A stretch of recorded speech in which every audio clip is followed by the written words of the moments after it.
Hello दोस्तों, नमस्कार दोस्तों। आज की वीडियो में हम लोग बात करेंगे नौका विहार की व्याख्या के बारे में। दोस्तों, बहुत ही इंपॉर्टेंट पार्ट है और इससे बोर्ड में बहुत सारे क्वेश्चन आपको पूछे जाएंगे। तो यहाँ पे आपको एक तो जरूर ही मिल सकता है क्योंकि इंपॉर्टेंट बहुत है पार्ट। और यहाँ से इसकी व्याख्या आज हम देखेंगे, जो हमें व्याख्या, संदर्भ और 3 क्वेश्चन 4 मिल जाते हैं लिखने को। 10 नंबर का दोस्तों आता है, बहुत ही इंपॉर्टेंट है। अब यहाँ पे नौका विहार जो है ये सुमित्रा नंदन पंत जी ने लिखा और इसमें उन्होंने नदी पे, मतलब जब वो गंगा नदी में रात में गंगा नदी में वे यात्रा करने जाते हैं नाव से, तब की उन्होंने यहाँ पे वर्णन किया हुआ है। तो चलिए शुरू करते हैं। पहला यहाँ पे है शांत स्निग्ध ज्योत्सना उज्ज्वल अपलक अनंत नीरव भूतल, यानी शांत स्निग्ध। यहाँ पे गंगा के बारे में बताया गया। गंगा नदी जो है शांत है, स्निग्ध मतलब चिकनी है, ज्योत्सना उज्ज्वल और चंद्रमा के प्रकाश से उज्ज्वल यानी प्रकाशित हो रही है। अपलक अनंत नीरव भूतल, और जो अनंत मतलब आकाश, जो आकाश है वो एकदम पलके टिकाए हुए उस नीरव भूतल, उस गंगा नदी को देख रहा है। ठीक है। फैकत सैया पर दुग्ध धवल तनवंगी गंगा ग्रीष्म बिरल लेटी है श्रांत क्लांत निश्चल। सैकत सैया पर, सैकत मतलब होता है सफेद बालू, सॉरी यहाँ पे दुग्ध मतलब सफेद और सैकत मतलब बालू। जो वहां पे सफेद बालू है, सफेद बालू रूपी सैया पर वो जो तनवंगी गंगा है, ग्रीष्म बिरल, तनवंगी गंगा, जो तनवंगी गंगा है वो गर्मी के कारण जो है वो एकदम मतलब फैल गई है। ठीक है, वो पतली हो गई है, मतलब कहीं कहीं पे उथला सा हो गया है। लेटी है श्रांत क्लांत निश्चल, उस सैया रूपी मतलब उस बालू रूपी सैया पर, सफेद बालू रूपी सैया पर लेटी है। श्रांत मतलब शांत, क्लांत मतलब दुखी और निश्चल मतलब आराम कर रही है, यानी उस पे लेटी है, शांत, दुखी और आराम कर रही है। तापस बाला गंगा निर्मल शशिमुख से दीपित मृदु करतल। तापस बाला वो जो तपस्विनी गंगा है उस वो निर्मल है, शशिमुख से दीपित और चंद्रमा के मुख से वह प्रकाशित हो रही है। करतल लहरे उर पर कोमल कुंतल, और उसकी जो लहरें हैं उर पर कोमल कुंतल, और उनकी जो लहरें हैं वो कोमल के साथ एकदम कोमल हैं, एकदम नरम है, मृदु हैं। गोरे अंगों पर सिहर सिहर लहराता तार तरल सुंदर चंचल अंचल सा नीलांबर। वहां पे जो तार तरल मतलब तारों का दल, वो जो तारों का दल है वो गंगा जो नदी है उसके गंगा के अंगों यानी वो नदी के रूप में यहाँ पे बताया गया है कि उन नदी पर तारों का दल है, वो जो सिहर सिहर लहरा रहा है, सुंदर जो तारों का दल है वो गंगा नदी के ऊपर सिहर सिहर लहरा रहा है। चंचल अंचल सा नीलांबर, जो चंचल अंचल सा नीलांबर है, नीला अंबर यानी नीला आकाश है, वो चंचल आकाश उस पे लहरा रहा है, उस गंगा नदी के उस साड़ी की सिकुड़न सी जिस पर ससकी रेशमी विभा से भर, और उसकी जो लहरें हैं गंगा की वो साड़ी के सिकुड़न की समान है और ससकी रेशमी विभा से भरी हुई है, यानी चंद्रमा की जो रेशमी विभा है, रेशमी कांति है, उससे भरी हुई है, सिमटी है वर्तुल मृदुल लहर, और उनकी जो लहरें हैं वो मृदुल यानी एकदम कोमल है और सिमटी हुई हैं। ठीक है।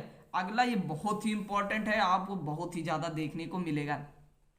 यहाँ पे है चांदनी रात का प्रथम पहर हम चले नाव लेकर सत्वर, यानी अब कभी कह रहा है कि जो अब चांदनी रात का प्रथम पहर था और हम अपनी नाव को लेकर तेज, सत्वर मतलब तेज, हम अपनी नाव को लेकर तेज चले। सिकता की सम्मित सीपी पर मोती की ज्योत्सना रही विचर, वहां पे जो बालू है, बालू रूपी वहां पे है, उस पे जो सीपी पड़ी थी वो मोती, चंद्रमा के प्रकाश से मोती के समान उन पे जो चंद्रमा की रोशनी बिचर रही तो मोती के समान लग रही थी। लो पाले चढ़ी उठा लंगर, लो अब उन्होंने कभी कह रहा है कि अब हमारी नाव में पाले चढ़ गई और लंगर अब उड़ गया। लंगर मतलब जो नाव से बंधा हुआ रस्सी होती है वो उड़ गया। ठीक है।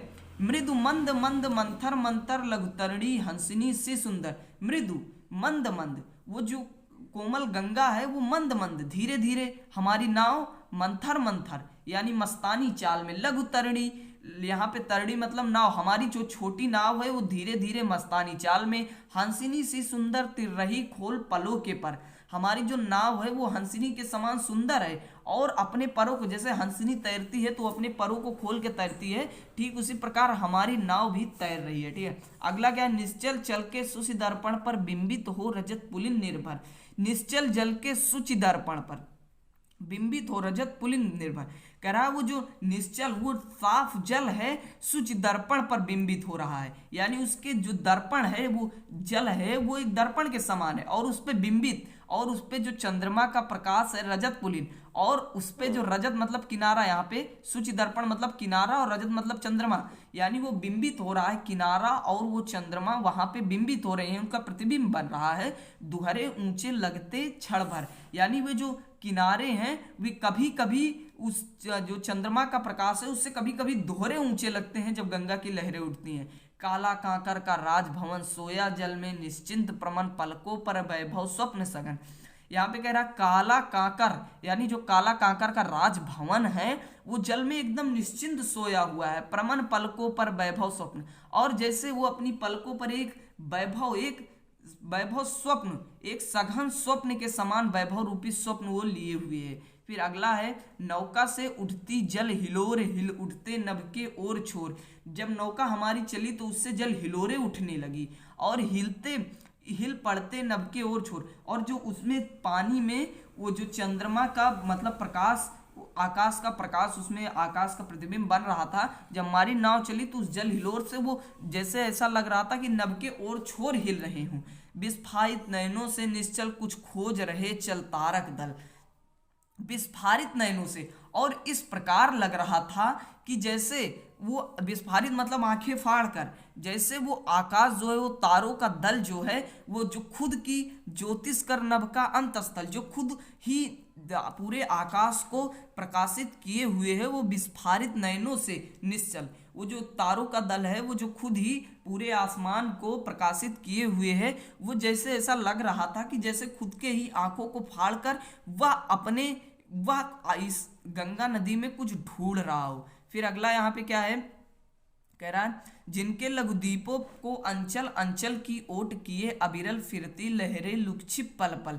जिनके लघुद्वीपों को चंचल, जो वो तारों के लघुद्वीप, छोटे छोटे द्वीप थे, यानी छोटे छोटे द्वीप रूपी उनका प्रकाश आ रहा था, वो अंचल की ओर लिए अविरल फिरती लहरें लुक्षिप पल पल।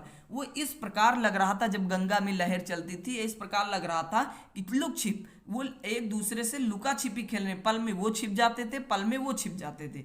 सामने शुक्र की छवि झलमल पैरती परिसी जल में कल। सामने ही कभी कह रहा है कि सामने ही शुक्र की छवि भी झलमिला रही थी, शुक्र ग्रह की छवि भी झिलमिला रही थी, पैरती परिसी जल में कल, और वो इस प्रकार लग रही थी कि जैसे जल में कोई परी तैर रही हो, रुपहरे कचोस में हो ओझल, और इस प्रकार लग रहा था कि जैसे वो जो छवि है वो तारों के प्रकाश को अपने रुपहरे कच मतलब बाल होता है, अपने सुनहरे बालों में बार बार ओझल कर ले रही हो। ठीक है, अगला है लहरों के घूंघट से झुग झुग दसवीं का सस निज तेरे अकमुख दिखलाता मुग्ध सा रुक रुक। जो लहरों के घूंघट है, कह रहा है वो जो लहरों के, जब लहरें चलती हैं तो कभी ने उसको घूंघट माना है, कह रहा है जो वो लहरों का घूंघट है उसमें दसवीं का शशि, यानी जो दसवीं का चंद्रमा है वो अपना मुख तिरछा किए हुए बार बार देखता है, दिखलाता मुग्ध सा रुक रुक, और बार बार देखकर मुग्ध को बार बार देखकर अपने मुख को बार बार देख के ही वह स्वयं ही वहां पे अपने मुख को देखता है रुक रुक कर। ठीक है, अगला देखते हैं। यहाँ पे है जब पहुंची चपला बीच धार छिप गया चांदनी का कगार। कह रहा है जब हमारी नाव, चपला मतलब जो नाव, जब हमारी नाव जो है, यहाँ पे आपको दो अर्थ भी, चपला मतलब बिजली, चपला मतलब चंचल, चपला मतलब नाव, तीन अर्थ मिल गए। ठीक है, जब हमारी चपला बीच धारा में पहुंच गई, छिप गया चांदनी का कगार, जो चंद्रमा से वो बालू का किनारा था, जो बालू रूपी वो जब प्रकाशित हो रहा था तो वो किनारा जो है वो छिप गया, उसे बाहों से दूरस्थ तीर धारा का कृष कोमल शरीर अलिंगन करने को अधीर। अब वो दोनों किनारे इस प्रकार लग रहे थे, दो बाहों के समान लग रहे थे, और धारा का कृष कोमल शरीर अलिंगन करने का, और धारा को जो है उसने शरीर माना है, और वो इस प्रकार लग रहे थे जैसे अलिंगन मतलब गले मिलना, जैसे एक दूसरे को गले मिलने के लिए अधीर हो, आतुर हो। अति दूर क्षितिज पर बिटप माल लगती भ्रू रेखा सी अराल। जो अति दूर यानी जो दूर किनारे पर क्षितिज पर बिटप माल, वो जो किनारे पर बिटप यानी पेड़ों की जो मालाएं, यानी पेड़ जो कगार में लगे हुए थे, लगती भ्रू रेखा की अराल अपलक नभ नील नयन विशाल। उन पेड़ों के बीच में जो जगह थी उससे जो आसमान दिख रहा था वो इस प्रकार लग रहा था कि जैसे आसमान अपनी आंखों से उस गंगा नदी को निहार रहा हो, देख रहा हो। ठीक है। अगला है माँ के उर शिशु सा समीप सोया धारा में एक दीप। कह रहा है कि जो बीच धारा में कोई एक दीप, जैसे गंगा नदी गर्मी में उथली हो जाती है बीच बीच में, तो कह रहा है वो जो दीप के समान बीच में उथला लग रहा था, वो इस प्रकार लग रहा था जैसे माँ के गोद में कोई शिशु सोया हुआ हो, उर्मिल प्रवाह को कर प्रतीप, और वो उस प्रकार सुशोभित कर रहा था।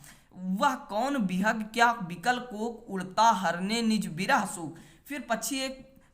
कवि एक पक्षी को देखता है और कहता है कि वह विहग कौन है, वह पक्षी कौन है, क्या विकल कोक, क्या वो कहीं चकवा पक्षी तो नहीं जो अपनी चकवी से बिछड़ जाने पर अपने शोक को मिटाने के लिए छाया की कोकी को बिलोक, बार बार अपनी ही परछाई को उस गंगा नदी में देखकर वो अपने शोक को, अपने दुख को मिटा रहा हो, अपनी को चकवी से बिछड़ जाने के दुख में। फिर अगला है पतवार घुमा अप्रतनु भार, नौका घूमी विपरीत धार। कह रहा है पतवार घुमा, जब हमने अपना पतवार घुमाया तो प्रतनु भार, अब हमारी पतवार का जो घुमाने का भार था वो हल्का हो गया। नौका घूमी विपरीत धार, अब जो नौका है वो विपरीत धार घूम गई, यानी धारा के विपरीत घूम गई। और डांडों के चल करतल पसार, भर भर मुक्ता फल फेन पसार, और जो हमारे डांडों का यानी जो हमारी पतवार थी, जब वो हम उन्हें चला रहे थे तो उनसे फेन यानी झाग उत्पन्न हो रहा था, बिखराती जल में तार हार, और वो पूरे जल में फैल जा रहा था। चांदी के सांपों सी रलमल, नाचती रश्मियां जल में चल, रेखाओं सी की तरल सरल।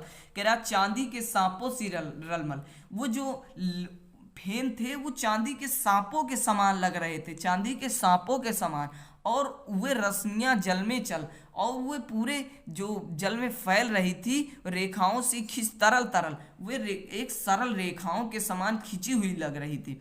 लहरों की लतिकाओं में खिलखिल, सौ सौ ने ससी सौ सौ उड़ झिलमिल। कह रहा है जो लहर की लतिका, उसने लहर को तना माना हुआ है, और उसमें कह रहा है कि एक चंद्रमा सौ सौ चंद्रमा के समान हो गए, और एक तारों का दल, एक तारा सौ सौ तारों के समान हो गया। फैले फूले जल में फेनिल, और वे इस प्रकार जल में फैल गए हैं जैसे फेन, जैसे झाग फैल गया हो। अब उथला सरित का प्रवाह, लग्गी से ले सहज था।